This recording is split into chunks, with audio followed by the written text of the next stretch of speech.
यह बात है साल 2018 की। एक लड़का एक प्राइवेट कंपनी में जॉब शुरू करने के बाद एक लड़का किराए पर रहने के लिए फ्लैट ढूंढ रहा था। ज़्यादातर जो फ्लैट्स उसे मिल रहे थे वो सब बहुत ही महंगे थे, पर बहुत दिनों बाद उसे एक पुरानी बिल्डिंग मिली जिसका रेंट भी कम था, तो उसने सोचा इसे ले लेता हूँ।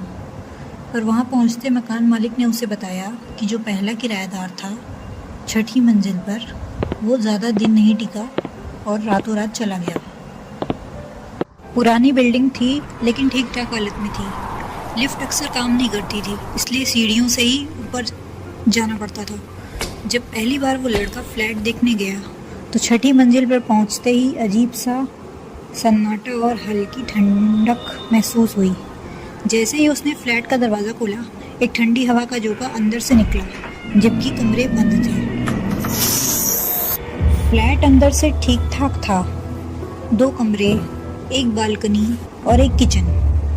दीवारों पर हल्का सीजन का निशान था, लेकिन इतनी कम कीमत में उसे ये स्वीकार लगा। किराया कम था, ऑफिस भी पास था, इसलिए उसने बिना ज़्यादा सोचे समझे फ्लैट ले लिया और 2 दिन में वहाँ शिफ्ट भी कर लिया।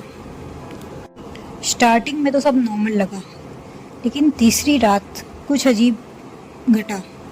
लगभग 3 बजे रात को अचानक पंखा बंद हो गया। स्विच ऑन था लेकिन पंखा रुका नहीं।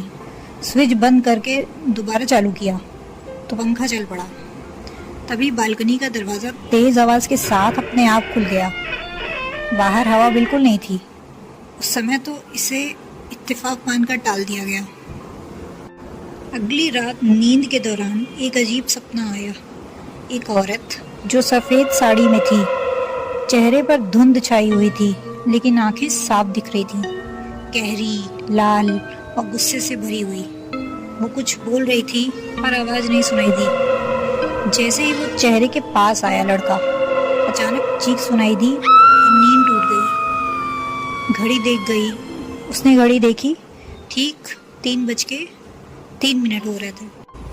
अब हर रात कुछ ना कुछ घटना घटने लगी। कभी बाथरूम का नल अपने आप चल पड़ता, तो कभी मोबाइल की फ्लैशलाइट अपने आप जल उठती।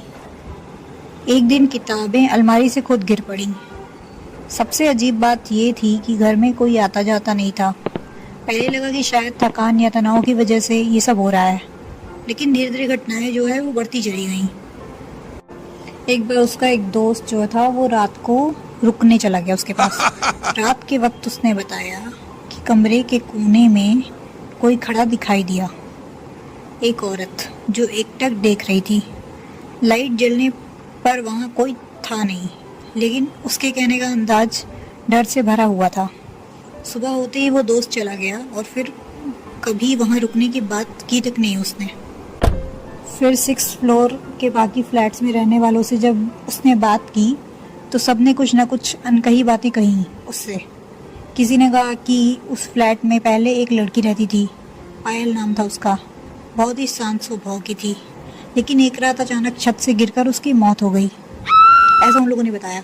पुलिस ने इसे आत्महत्या बताया, लेकिन आसपास के लोगों को अब भी यकीन नहीं हो रहा था कि ये सिर्फ हादसा था। लेकिन बिल्डिंग के कुछ पुराने लोगों ने बताया कि वो लड़की पायल, उसका कुछ लोगों के साथ अफेयर था। लड़का अचानक गायब हो गया और उसी के बाद पायल की मौत हुई। उस घटना के बाद से उस फ्लैट में कोई भी टिक नहीं पाया। कोई महीना भर में निकल जाता, कोई तो हफ्ते भर में, पर किसी ने खुलकर कुछ कहा नहीं, सब डरते थे।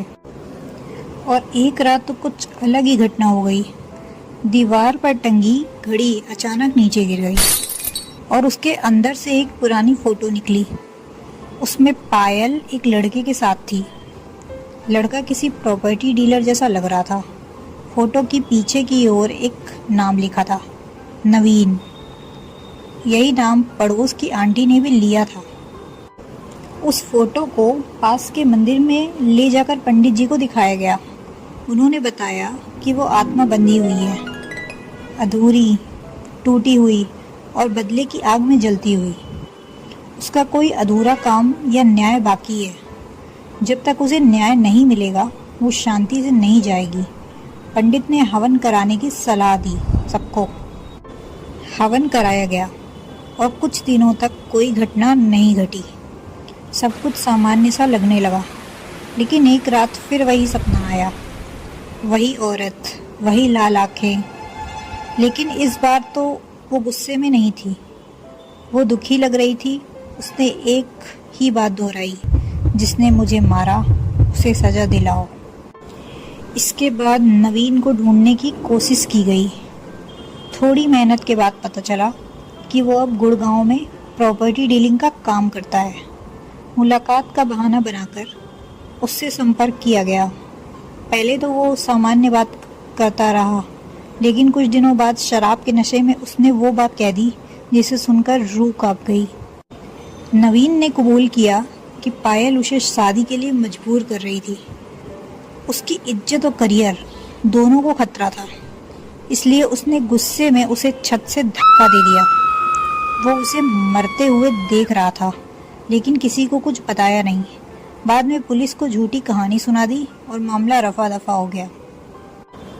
उस कबूलनामे को रिकॉर्ड कर लिया गया और पुलिस के पास पहुंचाया गया। पायल की मौत का केस दोबारा खोला गया और इस बार आरोपी को गिरफ्तार कर लिया गया। कोर्ट में पेशी हुई और कुछ महीनों के अंदर सज़ा भी सुनाई गई। लोगों ने राहत की सांस ली, लेकिन शायद सबसे ज़्यादा सुकून तो उस आत्मा पायल को मिला। उस रात 6 मंजिल पे उस फ्लैट में कोई भी दरवाज़ा नहीं खुला। ना उस लड़के को कोई सपना आया, ना किसी को कोई आवाज़ सुनाई दी। सब कुछ शांति से होता गया। ऐसा लगा जैसे कोई हमेशा के लिए विदा ले चुका हो वहाँ से। अगले दिन उस फ्लैट को खाली कर दिया गया। वो जगह अब भी वही है, कई सालों तक बंद पड़ी है। कहते हैं कि आत्मा कभी भटकती नहीं जब तक उसका अधूरा काम पूरा ना हो जाए। पायल का काम पूरा हुआ, उसे न्याय मिला, सच्चाई सामने आई। लेकिन ये भी सच है कि सस्ते किराए, खाली घर या पुरानी इमारतों के पीछे छुपे सच कभी कभी रूह कपा देते हैं, जैसे इस केस में हुआ। Thank you so much.